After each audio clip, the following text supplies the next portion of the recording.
Hello, everyone. I'm Lopi Clint. Welcome to Late Night Meditation. As always, it's great to be here online with all of you, whether you're watching from Zoom, YouTube, or Facebook.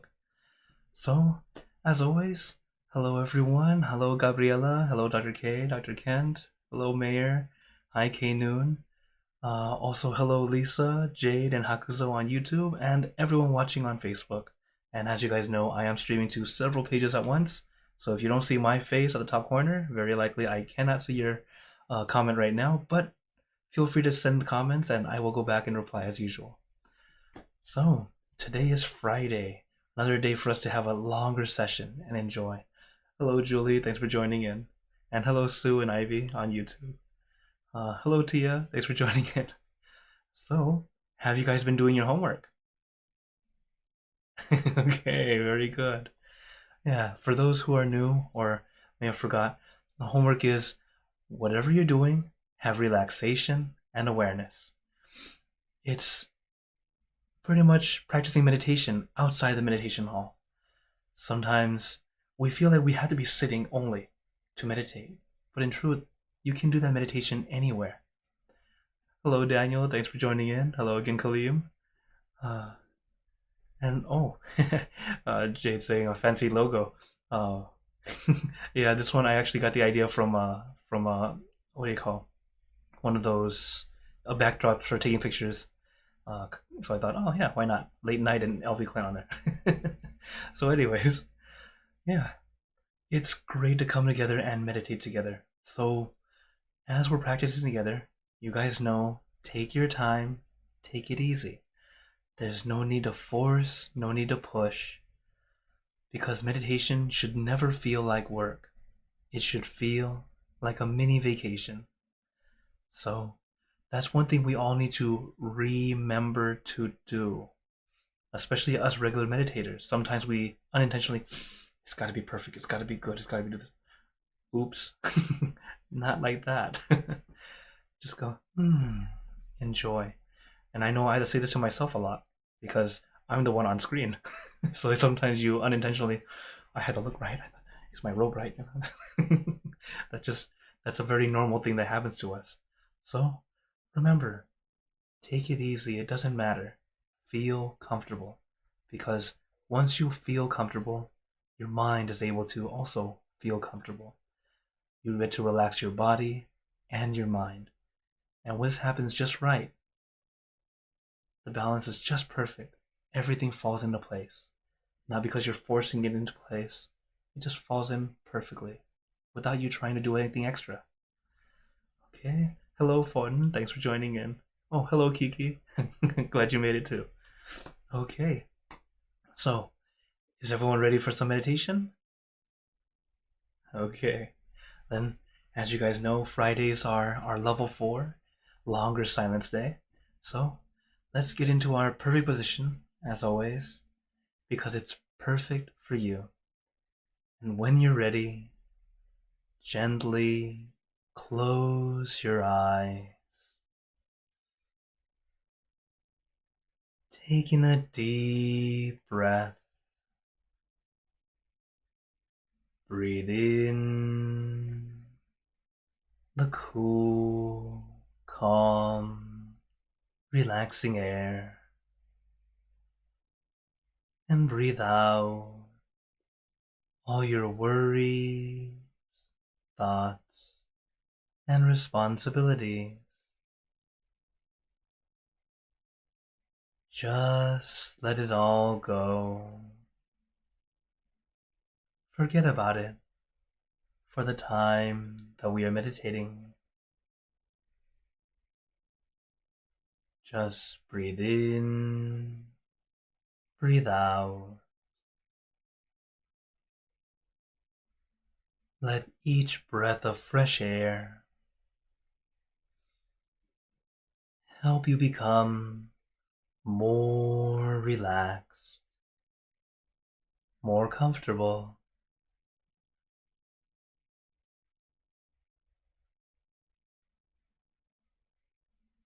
Taking a few more deep breaths, as this is a natural and easy way to relax. And once you are ready, you can return to normal breathing. And as we know, the first step is relaxation. Allow yourself to feel the most relaxed you've ever felt, as if you are reliving that feeling, that experience. Allowing that feeling to be our starting point as best you can.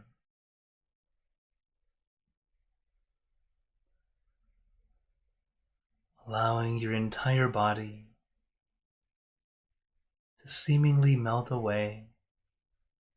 No aches, no pains, no pressure, no tension. Just nice and comfortable.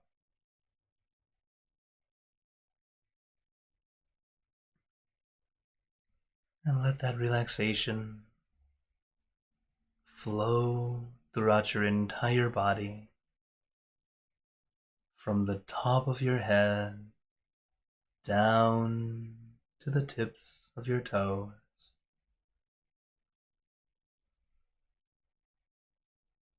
Allow yourself time to relax. Like I said before, it doesn't need to be perfect. Take your time. Relaxation is very important. But remember, relaxation is a spectrum.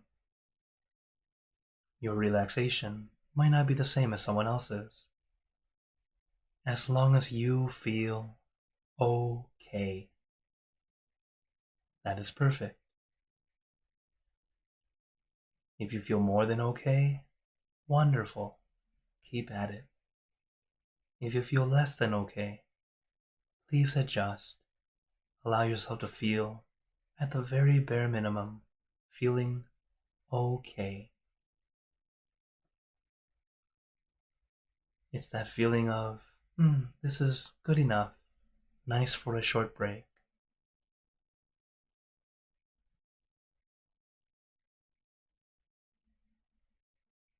Because no matter how long you've been practicing, we're still practicing. Whether you're a beginner or a master.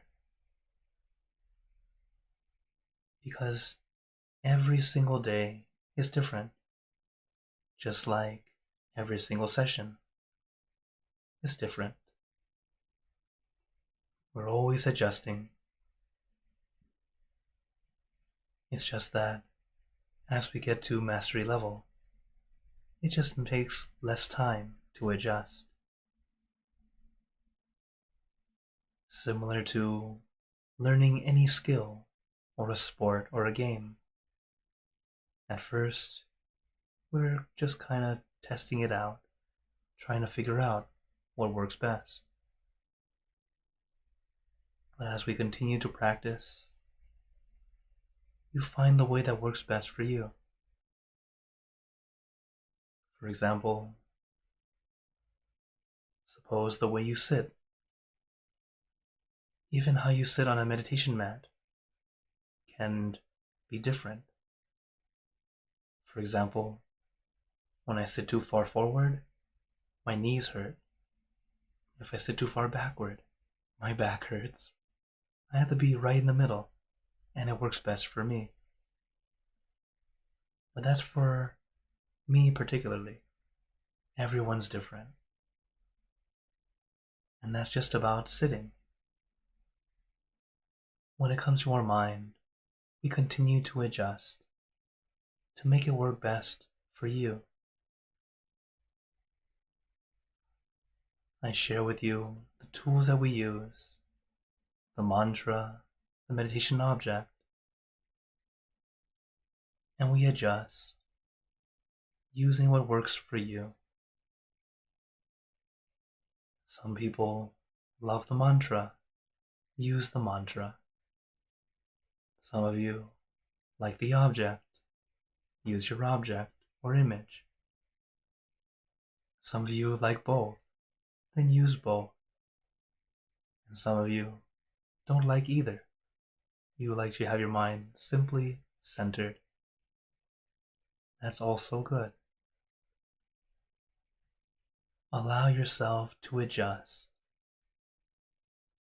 We don't have to fit into any perfect shape or something like that. When you allow yourself adjustment, that's what helps us let go easier.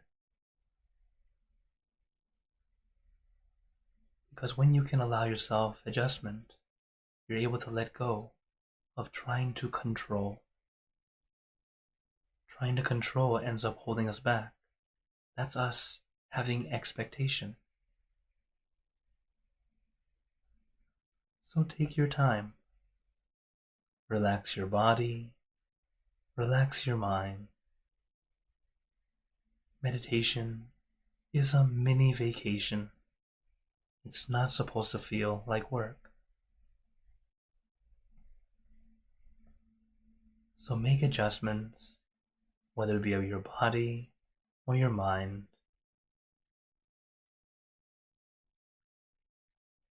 And little by little, you'll start to get closer and closer to your perfect balance.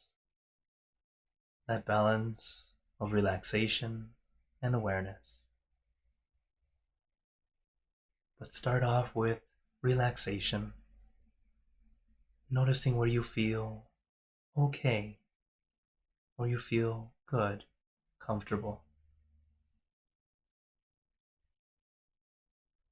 As long as you still feel comfortable, or at least you still feel okay, you're still going the right direction. But once you start to tense up, start to feel discomfort, it's not that you're doing it wrong, but it's time to make adjustments.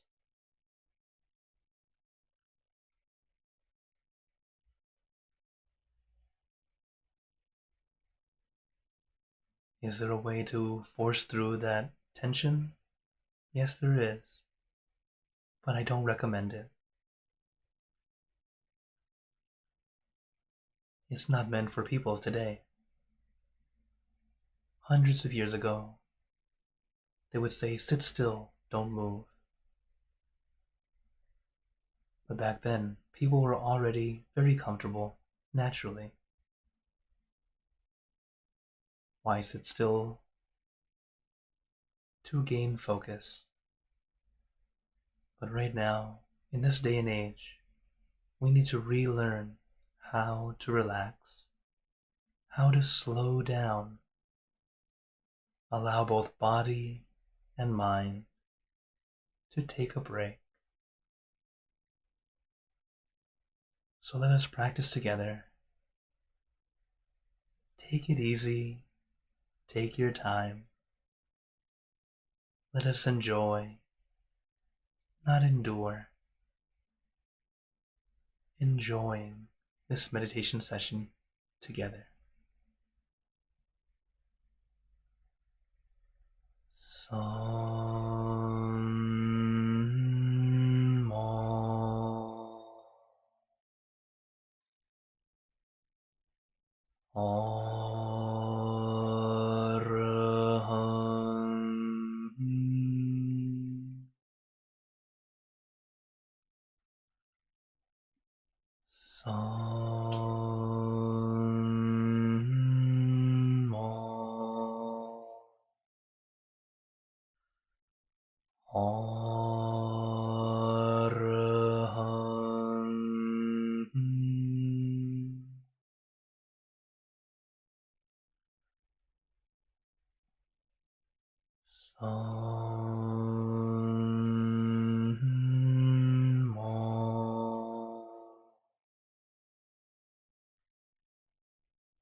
Now, let just continue in silence, letting our mind be calm, clear, and peaceful.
Now, let us begin spreading loving kindness.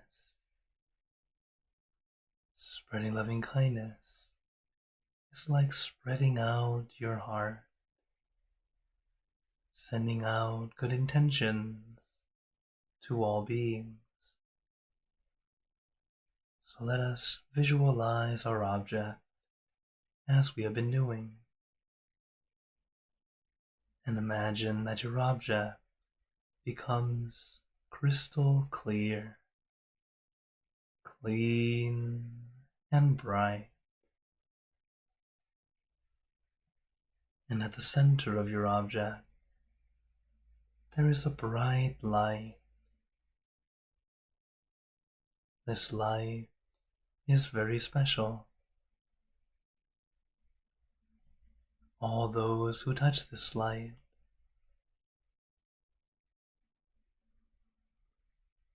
are instantly happier, healthier, and more at peace. So we let this light illuminate our bodies, filling our body with light. And let this light shine out from you, filling the room. And let this light spread far and wide, filling the city and the surrounding cities.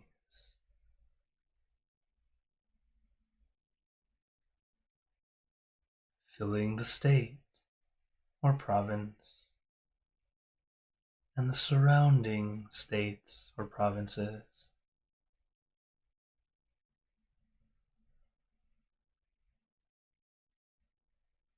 Filling the country and the surrounding countries, until filling the entire world and now throughout the universe.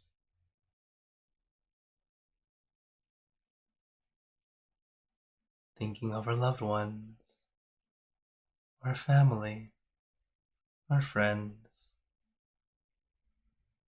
our close and distant relatives, our co-workers, acquaintances, all the people you know and all the people you don't know, to all sentient beings, all the animals in this world, and even thinking to the heavens, to our friends and relatives who have passed away, wishing well for every one of them. And as we are spreading loving kindness, let us make this wish together for us all to be happy, healthy, wealthy, successful, to gain wisdom, attain enlightenment, for world peace.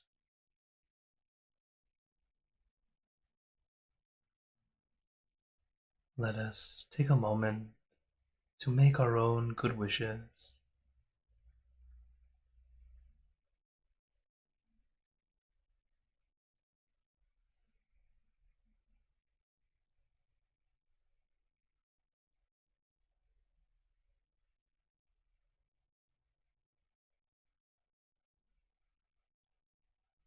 E Buddha Parapata Pace Kananchayang Palang Arahanta Nanjate Chinarakam Pantami Sapaso Sapaputtanupavena Sapatamanupavena Sapasankhanupavena Satasoti Bhagwantu Te.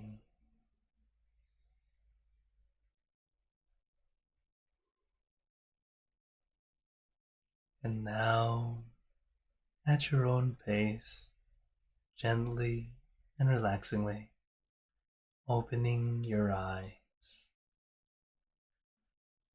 Take your time as we slowly come back. You can take in a few deep breaths, do a little stretch if you'd like, as we slowly come back.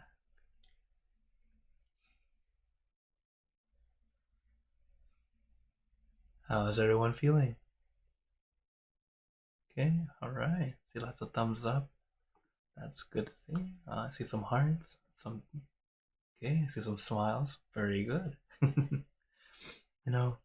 Each time we practice, it's important to notice how you feel. At the end of meditation, this is the time that we consider taking that time to check and see what works, what doesn't work. It's such a simple thing to do, but it's actually very profound. It helps us really get better and better. Noticing what worked for you, what didn't work, so you can continue to adjust in the correct way.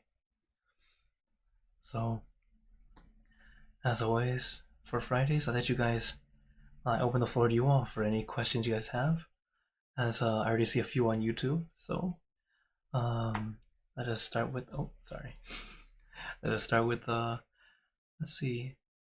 Hello, Hakuso. He says, "What is the most misunderstood teaching of the Buddha?" Ooh. Okay. In my opinion, it would be the understanding of non-self, or really not so much of understanding it. It's more of when to take it into consideration. Think of it like people like to open up a book and go to the ending. And you're like, this doesn't make sense. Of course it doesn't. There's a lot of context you need to understand. And so in the most simplest way to understand it, I tell people, instead of trying to be non-self as in you're not even you, it's very complex and kind of confusing. Instead, change it from, we're trying to go from selfish to selfless. This is where it starts. That's the first step before you can go on. This is why people can get very confused. Like, oh, if I'm non-self, then nothing matters, right? No consequences because I'm not me. Nothing matters because I'm non-self. Well, no. You are indeed a self, but before you can go to non-self, it's a process. It's like you're teaching someone who's learning to ride their bike and they have training wheels, and you're like, yeah, when you go down those turns, make sure you hit the brake and touch the clutch. And wait, we're talking about driving, a totally different topics, right? It's very confusing. So take it step by step. The Buddha would teach how to live life harmoniously, happily first. It starts from changing from selfish to selfless. But in a way, we all need to be selfish first. You have to care for yourself. It starts off that way. Then as you start to care for yourself better, then you have the ability to be selfless. You have the ability to help others because now you've taken care of yourself. From there, you go in deeper and you're able to understand deeper. But it goes in through practice of deeper meditation. You can't just, oh, I understand it. Not quite. So that's one thing that I found is a very big common misconception because they go straight to the wording, which is translated like that, but not taking the time to understand the step process to get there. Kind of like knowing the Four Noble Truths. The first one is life is suffering. That's the true translation. It's not just suffering. It says life is suffering. You're like, whoa, geez. So we have to understand that, take it into context to understand, oh, okay. And then step by step. It's more so look at how you can apply what it is that we learn. There are many great teachers who are very wise. You don't have to just follow just the Buddha. There are many wonderful, wise people. Everyone has a different way of explaining it to their people. So that's just one thing for sure that I've noticed. Okay, thank you for your question. Oh, Lisa says, all ways and traditional are good. Do Buddhism have all ways that are still done today? Yes. Number one, my hairstyle has not gotten. It's still going around since then. Shaving of the head. The robes, we wear it slightly different. Back then, they didn't have this sash to hold it up. You would quite literally have this folded the same way that I have it now, but you had to be very, very mindful so it doesn't fall off. Anyone who's ordained understands. Who's ever done the ordination for this, it falls off so easily. Uh, for example, the lower portion where we cover our bottom, right? I met a monk who doesn't use a rope to tie it. I thought, how can you wear that? That's so dangerous. I was like, how does it stay on? He's like, well, I'm very mindful. I take care of it. He says the only time it's scary is if he laughs, because then it's like you start to shake and then it starts to fall off. I go, oh, then I definitely can't do that. I laugh a lot. So, anyways, yeah, it's all about practicing mindfulness. Even our clothes teaches us to be mindful. So, yeah, isn't that interesting? Okay. Oh, all right. Oh, so Pat has a question. Why do some people say Buddhism is a religion and others say it's not? Ah, okay. If we go deep down into what Buddhism is, in truth, Buddhism is not a religion, it's a way of life. Although, because there is the Buddha also, depending on how it's translated, the Buddha was a man. He wasn't a god. He was a great teacher. That's why we praise him for being such a wonderful and great teacher. In fact, he was a prince. And he renounced his royalty and then became a monk to find a way to end suffering and then teaching people this. So deep down, it's actually a way of life because you don't have to be Buddhist to practice Buddhism. There are many things that, in fact, as you learn more about Buddhism, you start to realize all of our religions are very, very similar. So enjoy the similarities, realizing that we are all trying to do good. So that's one thing. Some people have, in some, for example, as the Buddhism started to move across the world, in some cultures they what is it? All of the we started to add deities. They acquired it, assimilated together. So then they had Buddha as a god. But if we go back to the truth, Buddha wasn't a god, still isn't. He's just very, very peaceful up in nirvana, saying, I shared with you how to do it. Go on, do what you gotta do. You know. So he just showed us the way. Okay, back to YouTube. Hagus was asking, what is the most difficult job a monk has? Most difficult job a monk has? If you say truly difficult, would be training oneself and continually training. Why I say that is because we're human beings. We can go the wrong direction too. Okay, this is true for every monk, every priest, every religion. We have to be mindful of ourselves. That's one thing that's very important. And as you start to be praised because of, for example, nowadays people are annoying me more, it's very possible for me to start becoming arrogant. So that's why I tell you guys, if I start being a little funky, please tell me. But I always take some time to look back in the mirror and say, what am I doing? Am I still practicing correctly? Or am I starting to float and think that I'm better than others? It unintentionally happens when people start to praise you. You get put up onto a pedestal and then you forget. So that's what I think is one of the very important and difficult things for a monk. As long as you're still practicing, it won't be too difficult. But it's very easy to slip up, as we know how the mind works. Okay. Oh, here's one. Ashley says, I saw the Mississippi monks had orange button-up jackets on that were very beautiful, and I had never seen them before. Huh. Cool. I haven't either. But I know for some sects of Buddhism, they'll have some extra different kinds of clothes that they would wear just to help with, for example, this style of robing has changed a bit when it got to China. One, because the color is the king's color.